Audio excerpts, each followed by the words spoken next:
అందరికీ నమస్కారం. నేను మీ వంగవీటి నరేంద్ర. మొన్న పవన్ కళ్యాణ్ గారు చాలా రోజుల తర్వాత ఆయన ఆరోగ్యం బాగోలేదు, అందరూ ఆందోళన పడుతున్నారని తెలిసి వాళ్ళ కార్యకర్తలను ఉద్దేశించి ఒక మీటింగ్ పెట్టుకున్నారు.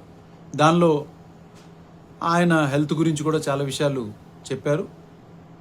నేను కూడా ఆ భగవంతుని ప్రార్థిస్తున్నాను ఆయన తొందరగా కోలుకోవాలని. ఎందుకంటే రాజకీయంగా ఆయన ఏదన్నా తప్పు మాట్లాడినప్పుడు నేను ఎన్నో సందర్భాల్లో ఆయన్ని ప్రశ్నించడం జరిగింది. కానీ ఆరోగ్య విషయానికి వచ్చేసరికి ఒక మానవతా దృక్పథంతోనే మేము ఆలోచిస్తాం. సరే, ఆయన మీటింగ్ పెట్టుకున్నాడు, ఆయన కార్యకర్తలను ఉద్దేశించి బాగానే ఉంది, దానిలో ఏమీ ఇబ్బంది లేదు.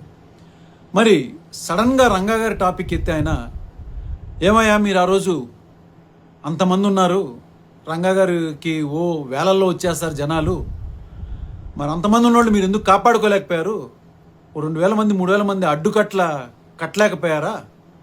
ఆ రోజుల్లో మీ వయసు అంతా, ఇప్పుడు మీరు 60లకు వచ్చి ఉంటారేమో, కానీ అప్పుడు మీరు 25లో ఉండి ఉంటారు కదా, మంచి ఉడుకు రక్తం మీద, ఎందుకు కాపాడుకోలేకపోయారు అని చెప్పని మీరు ప్రశ్నించారు. దానికి మీ ఎదురుగున్న కొంతమంది మీరేం మాట్లాడినా వాళ్ళకి చప్పట్లు కొడుతుంది తప్పించి వాళ్ళకేమి బుర్ర పనిచేయదని నాకు అర్థమైంది. కానీ ముందు లైన్లో చాలామంది, కొంతమంది ఏజ్ పెద్దవాళ్ళు, మీ పార్టీలో కూడా ఆ రోజు మీటింగ్లో లేకపోయినా బయట విన్న వాళ్ళకి మీరు మాట్లాడేది అంత కరెక్ట్ అనిపించలేదు. వాళ్ళల్లో ఎక్కడ చల్లం కూడా రాలే, వాళ్ళు అట్లాగా సైలెంట్గా ఉండిపోయారు. ఎందుకు అనుకున్నారు? ఏం మాట్లాడుతున్నారు మీరు అసలు? 25 ఏళ్ళు ఉండి మీరు కాపాడుకోలేకపోయారంటే అసలు ఏం జరిగిందో మీకు ఎన్నో సందర్భాల్లో నేను చెప్పడం జరిగింది. రంగా గారిని ఆయన చంపడానికి 1-2 రోజులు వేసుకున్న ప్లాన్ కాదు అది, దాదాపు సంవత్సరం పైనుంచే ప్లాన్ చేశారు. ఎందుకంటే రంగా గారే స్వయంగా అసెంబ్లీ సాక్షిగా, ఇది ఆన్ రికార్డ్స్ ఉంటుంది, ఉమ్మడి ఆంధ్రప్రదేశ్లో ఆన్ రికార్డులో ఉంటుందండి. పవన్ కళ్యాణ్ గారు కొద్దిగా తెప్పించుకుని చూడండి. ఆన్ రికార్డ్, ముఖ్యమంత్రి అప్పుడు ఎన్టీ రామారావు అసెంబ్లీలో కూడా ఉండగానే ఆయన అసెంబ్లీ సాక్షిగానే ఆయన చెప్పిన సమాధానం ఏంటిదో తెలుసా? ఆయన లేవనెత్తిన అంశం, నా ప్రాణానికి హాని ఉంది, అది కూడా ఈ రాష్ట్ర ముఖ్యమంత్రి ద్వారానే, ఆయన వాళ్లే దగ్గరుండి నన్ను చంపడానికి ప్రయత్నం చేస్తాను, నాకు సెక్యూరిటీ ఉండని అసెంబ్లీ సాక్షిగా మాట్లాడారు. పవన్ కళ్యాణ్ గారు అసెంబ్లీ సాక్షిగా మాట్లాడారు. అర్థమైందా? అలాంటిది ఆయనను చంపడానికి పోలీసులు, అక్కడ ఉన్నటువంటి వాళ్ళు, ఆ జిల్లాలో పోలీసులు కానీ వాళ్ళు కానీ రంగా గారి పనులు చూసి చాలామంది పోలీస్ డిపార్ట్మెంట్లో కూడా అభిమానులు ఉన్నారు ఆయనకి, వాళ్ళు ఎక్కడన్నా ఈ ఇన్ఫర్మేషన్ లీక్ చేస్తారేమోనని చెప్పని వాళ్ళని జూలై నెలలో 350 మంది పోలీసులకు పైగా ఆ జిల్లా నుంచి బదిలీ చేయడం జరిగింది. దాని విషయం మీదే ఆయన కాపునాడు పెట్టినప్పుడు, కాపునాడు అంశాల్లో ఇది ఒక అంశం. 350 మంది పోలీసుల్ని ఒకటేసారి ఈ జిల్లా నుంచి ఎందుకు బదిలీ చేశారని చెప్పని కూడా ఆ అంశం మాట్లాడారు. అయితే ఇంత విషయం మీకు, ఈ చిన్న సూక్ష్మన్నీ మీకు తెలియగా?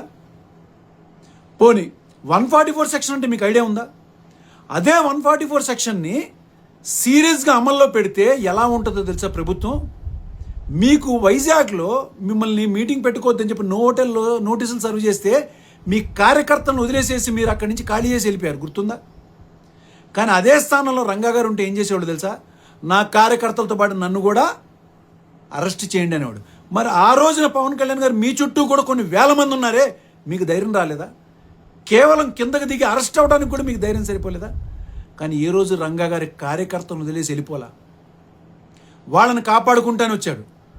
కానీ ప్రభుత్వమే ఈ యొక్క కుట్రలో హోమ్ మినిస్టర్ చంద్రబాబు నాయుడు, ముఖ్యమంత్రి ఇన్వాల్వ్ అయ్యి 3 IPS ఆఫీసర్లని ఈ యొక్క టాస్క్ మీద పెట్టి ఆయన ఎట్లన్నా చంపించేయాలని చెప్పని ప్రయత్నం చేశారు కాబట్టి, చేస్తున్నారు కాబట్టే ఆ ప్రయత్నాల్లో మీరన్నారు అడ్డుకట్ట కట్టేస్తే బాగుంటుందని చెప్పని, వీళ్ళందరూ అడ్డుకట్టలు కట్టేటువంటి ధైర్య సాహసాలు కలిగిన వాళ్లే. కానీ వాళ్ళందరినీ ఆయన బతులాడుకున్నారు. ఈ విషయం నేనేదో మాటలో చెప్పడం కాదండి, సీనియర్ నాయకులైనటువంటి ఉండవల్లి అరుణ్ కుమార్ గారిని, ఇంకా సీనియర్ చాలామంది నాయకులు కూడా చెప్పారు. ఇట్లా రంగా గారిని ఆ రోజున ఆయన చెప్తే అక్కడి నుంచి వెళ్ళిపోయారు తప్పించి, ఆయన మాటకి గౌరవం ఇచ్చి ఎవరు కూడా అలా వదిలేసి వెళ్ళడానికి ఇష్టపడలేదు. ఇంకొక విషయం చెప్తున్నా మీకు, ఒక పక్క ప్రభుత్వం ఆయన మీద కక్ష కట్టి ఉందని చెప్పని కాదు, ఇంకో పక్క సొంత పార్టీలో కూడా ఆయన ఎదుగుదలను చూసి ఏడ్చేవాళ్ళు కూడా చాలామంది ఉన్నారు. ఇవన్నీ ఒక పక్కనైతే ఇంట్లోనే పెద్ద కుంపటి ఉంది. ఇంట్లోనే ఇంటి దొంగని ఈశ్వరుడు కూడా పట్టుకోలేడు అని అంటారు కదా పవన్ కళ్యాణ్ గారు. అలాగా ఇంట్లోనే ఒక పెద్ద కుంపటి ఉంది ఆయన్ని చంపించేయడానికి. ఇవన్నిటిని చూసే ఆయన నా వల్ల ఇంకెంతమంది ప్రాణ నష్టం జరుగుతుందని చెప్పని ఆయనంతటా ఆయనగా అక్కడ సరెండర్ అయి కూర్చున్నారు. కానీ ఆయనను చంపే ధైర్యం ఎవరికి లేదు. ఇంకా విషయం ఏంటంటే, మీకు స్టేట్ ఇంటెలిజెన్స్ కాదు కదా, మీకు సెంట్రల్ ఇంటెలిజెన్స్ కూడా ఉంది కదా, బాగా పరిచయస్తులు ఉన్నారు కదా. వాళ్ళని ఒకసారి మీరు అడిగి చూడండి, ఏంటిది రంగా గారి విషయంలో ఏం జరిగింది, అసలు ఎవరు చంపించారు, దీని వెనక కుట్ర పండింది ఎవరు అని అడగండి. అప్పుడు కన్నా మీకు అర్థం అవుద్దేమో మీరు ఎలాంటి వ్యక్తులతో మీరు సంధి కుదుర్చుకుని మీరు కూటమిలో ఉన్నారు, ఎవరికి మద్దతు ఇచ్చి మీరు అధికారం ఇచ్చారు అనేది కనీసం ఇప్పుడు కన్నా మీకు తెలుస్తుందని చెప్పని నేను భావిస్తున్నాను.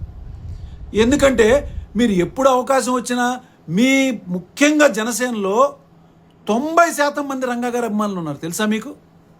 వాళ్ళందరూ ఏంటంటే మీరేదో రంగా గారి గురించి గొప్పగా మాట్లాడతారేమో అనుకుంటున్నారు, కానీ నాకు అర్థమైంది. కానీ వాళ్ళకు కూడా చాలామందికి రంగా గారి గురించి మాట్లాడుతాను అనుకుంటా, కానీ కాసేపు ఏమో మీరు చూశానంటారు దూరం నుంచి, కాసేపు ఏమో నేను టీ ఇచ్చానంటారు. అసలు రంగా గారికి టీ అలవాట్లేదండి. ఇది ఏదో ఇంట్లో సొంత మనుషులకు కాదు, రాష్ట్రం మొత్తం తెలుసు. అలాంటి ఒక గొప్ప వ్యక్తిని చంపించడానికి ఎన్ని కుట్రలు పన్నారో, ఆ యొక్క పర్యవసానం తర్వాత ఆ ప్రభుత్వం కుప్పకూలిపోయింది తెలుసా మీకు. పోనీ మీరు అభిమానం ఉందనుకున్నాం మీకు రంగా గారి మీద. ఏ రోజునప్పుడు దండేశారా? మీరే స్వయంగా కాకినాడలో రంగా గారి విగ్రహం పెడతంటే, రాష్ట్రం మొత్తం ఎన్నో విగ్రహాలు పెడుతున్నా రంగా గారి విగ్రహం పెడతంటే కాకినాడలో సుప్రీంకోర్టు ఆర్డర్ ఉంది, ఈ విగ్రహాలు పెట్టద్దు, తీసేయండి అని చెప్పినటువంటి మహా అభిమాని మీరు రంగా గారికి. మీకేం చెప్పాలి చెప్పండి. మిమ్మల్ని చూసి ఇంకా చప్పట్లు కొడుతున్నారు రంగా గారి విషయం చెప్తే. రేపు కొద్ది రోజులు ఆగితే మీ అవసరం కోసమో మీ మైలేజ్ కోసమో రేపు ఇది కూడా అంటారు, రంగా గారితో నేను చాలాసార్లు కలిశాను, మాట్లాడాను చాలా సందర్భాల్లో అని కూడా చెప్తారు మీరు. దయించి నేను ఎన్నో సందర్భాల్లో కూడా చెప్పాను, రంగా గారిని చంపడానికి ఒక చిన్నపాటి కుట్ర జరగలేదు. ప్రభుత్వం పూర్తి స్థాయిలో ఒక పేదవాడి గొంతు అసెంబ్లీలో ఇంత ధైర్యంగా మాట్లాడుతున్నాడే, ఇతను రేపు ఇంకా ముందుకెళ్తే ఏ ఆశతో అయితే ఏ ఆశయంతో అయితే మేము తెలుగుదేశం పార్టీ పెట్టుకున్నామో, మా సామాజిక వర్గం మా వాళ్లే బాగుపడాలి అని చెప్పని పెట్టుకున్నామో, దాన్ని కూసాలతో సహా కదిపేసేసేటువంటి శక్తి కలిగిన మహానాయకుడని ఆ రోజు అర్థమైంది. కాబట్టే ప్రభుత్వం ఆ స్థాయిలో చంపించేసింది. ఎంక్వైరీ చేయండి మీరు, మీకు ఇంటెలిజెన్స్ ఉంది. ఇప్పుడు ఇంకా మీరు అధికారంలో కూడా ఉన్నారు, స్టేట్ ఇంటెలిజెన్స్లో కూడా చాలామంది ఉన్నారు. అన్నారు కదా 60 సంవత్సరాలు వచ్చిన వాళ్ళు ఉన్నారు మీరని. ఇంకా ముఖ్యమైన విషయం చెప్పమంటారా, ఆ రోజున రంగా గారితో పాటు పోరాడినటువంటి వాళ్ళందరి మీద అంటే 35 సంవత్సరాల క్రితం పెట్టిన కేసులు, రౌడీ షీట్లు ఇవాళకి కూడా తీయలేదండి. ఇవాళకి అంటే వాళ్ళకి 65-70 సంవత్సరాలు వచ్చినా వాళ్ళ మీద రౌడీ షీట్ అనే ముద్ర ఉంది. ఇవన్నీ మీరు ఇంటెలిజెన్స్ రిపోర్ట్ తెప్పించుకుని చూడండి. మీరు మీ టాపిక్ లేదన్నా మాట్లాడుకోవచ్చు, కానీ రంగా గారి టాపిక్ మాట్లాడేటప్పుడు మీకు ఏదన్నా నిజంగా తెలియకపోతే నన్ను అడగండి, నేను చెప్తా వివరంగా. దీని వెనక ఎంతమంది కుట్ర ఉందో నేను చెప్తా వివరంగా. ఇవాళ ఇంటి దొంగలే ఆయన పేరు చెప్పుకుని అధికార పీఠంలో ఆస్తులు సంపాదించుకుని కూర్చుని ఎంజాయ్ చేస్తున్నారు. దాని మీదే నేను పోరాటం కూడా జరుగుతుంది. నా పోరాటం ఇటు రంగా గారి అభిమానులు కాపాడుకోవటమే కాదు, ఆ ఇంటి దొంగలు ఆ రంగా గారి పేరు వాడుకుని డబ్బు అధికారాన్ని ఎంజాయ్ చేస్తున్నారు. వాళ్ళను కూడా నేను తట్టుకుని వాళ్ళకి కూడా ఎదురు నిలబడి నేను పోరాటం చేస్తున్నాను. కాబట్టి ఈసారి రంగా గారి టాపిక్ నిజంగా మీకు అభిమానంతో మాట్లాడాలనుకుంటే మాత్రం ఒకసారి నాకు మనం కూర్చుందామండి, కూర్చుని మాట్లాడుకుందాం. ఎందుకంటే మీరు అనుకుంటున్నారు కదా 144 సెక్షన్ అనేది ఎంత పవర్ఫుల్గా అమలు చేస్తారో, అది మొదలుపెట్టింది తెలుగుదేశం పార్టీ వాళ్ళే. తెలుగుదేశం పార్టీ ఆ రోజు అలా మొదలుపెట్టి ఎంతోమందిని అరెస్ట్ చేసి భయపెట్టారు. అదే పద్నాలో మిమ్మల్ని కూడా ఇబ్బంది పెట్టారు, జగన్మోహన్ రెడ్డి గారిని కూడా ఇబ్బంది పెట్టారు. ఆయన ప్రచారంకి వెళ్తుంటే 2014లో వాళ్ళు అధికారంలో ఉన్నప్పుడు ఆయన ఎయిర్పోర్ట్లో కానీ ఇబ్బందులు పెట్టడం కానీ అవన్నీ జరిగింది. మీకు కేవలం ఆ హోటల్లో నోటీస్ ఇస్తేనే మీరు అక్కడి నుంచి ఖాళీ చేసి వెళ్ళిపోయారు. అది పోలీసుని అధికారాన్ని వాడుకోవటం అంటే అది కేవలం అడ్డదారిలో కుదిరింది తెలుగుదేశం పార్టీ వాళ్ళకి మాత్రమే. కానీ మీరు వాళ్ళతో జత కూర్చున్నారంటే మీకు శతకోటి దండాలు. కానీ దయించి రంగా గారిని గురించి మాట్లాడేటప్పుడు మాత్రం నన్ను ముఖ్యంగా మీరు కలిసి మీరు ఏదన్నా మాట్లాడండి. నమస్కారం.